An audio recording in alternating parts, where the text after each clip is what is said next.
এই সুন্দর dining table সেটআপটা আপনাদেরকে দেখাচ্ছি। এটার পেছনের গল্পটা এখন বলবো। আসসালামু আলাইকুম, আমি মেঘলা স্লিপবোর্ড থেকে আরেকটি নতুন ভিডিও নিয়ে আপনাদের সামনে হাজির হলাম। আমি এই টেবিল কভারগুলো নিজে তৈরি করেছি, তার জন্য কাপড় সিলেক্ট করতে আমার 4 মাস সময় লেগেছে। এরপর সেগুলোকে কাটিং করে সেলাই করতে আরও 2 মাস লেগেছে। অর্থাৎ আমি খুবই অলস, আমি অল্প অল্প করে একটু একটু করে এগুলোকে সেলাই করেছি। আর এই সেলাইয়ের পুরো টাইমটা জুড়ে আমার হাজব্যান্ডের কাছ থেকে শুনতে হয়েছে আমি নাকি সাবানা হয়ে গিয়েছি, আর সেলাই করে আমি মস্ত বড় একটা গার্মেন্টস দিয়ে ফেলবো। আপনারা সবাই দোয়া করবেন যাতে আমি একটা গার্মেন্টসের মালিক হতে পারি। তো এই তো আস্তে আস্তে করে আমি এই টেবিল কভারটা সেলাই করে নিয়েছি। এটা কেমন হয়েছে দেখতে বলবেন তো। এটাকে আমি নিচে বিছিয়ে দেখছিলাম যে এটা আসলে কেমন লাগছে দেখতে। তো আজকে ফাইনাল ডে, যখন সব কিছু একসাথে তৈরি হয়ে গেছে তখন এগুলোকে সাজানোর পালা। তো এগুলোকে সাজানোর জন্য আমি নিয়ে এসেছি একসাথে, এখন আপনাদের সাথে একটু শেয়ার করলাম। প্রথমে আমি চেয়ারের যে কভার সেগুলোকে পরিয়ে নিচ্ছি। আমি এগুলোকে বো সিস্টেমে করতে চেয়েছি, তাই এভাবে করে করে নিয়েছি। এবার এগুলোকে আমি চেয়ারে পরিয়ে নিচ্ছি।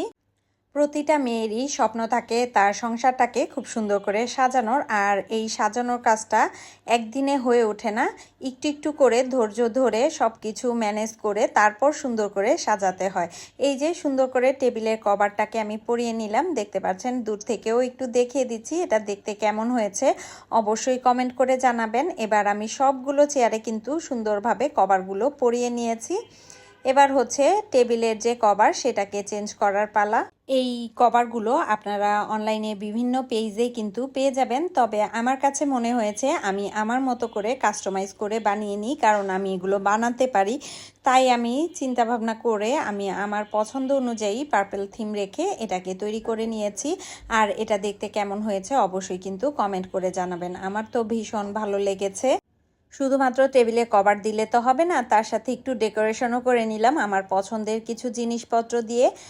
আর এখানে এই সিম্পলভাবে ডেকোরেশনটাই আমার বেশি ভালো লেগেছে। সাথে আমি এখানে জিপসামের তৈরি এই জিনিসগুলো দিয়ে দিলাম। তো দেখতে কেমন লাগছে অবশ্যই কমেন্ট করে জানাবেন। আমার তো এই লুকটা ভীষণ পছন্দ হয়েছে।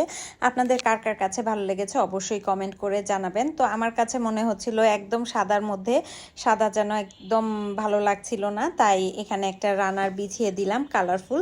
তো এখন এটার উপরে রাখাতে কিন্তু এটার লুকিংসটা অনেকটাই চেঞ্জ হয়ে গিয়েছে। আপনাদের কাছে কেমন লাগছে অবশ্যই বলবেন। এই ছোট ডাইনিং রুম মেকওভার ভিডিওটা যদি আপনাদের কাছে ভালো লাগে অবশ্যই কমেন্ট করে জানাতে পারেন। এরপর কেমন ভিডিও দেখতে চান সেটাও বলতে পারেন। তো আজকে এ পর্যন্তই। আপনারা সবাই ভালো থাকবেন, আমার ফ্যামিলির জন্য দোয়া করবেন। আল্লাহ হাফেজ।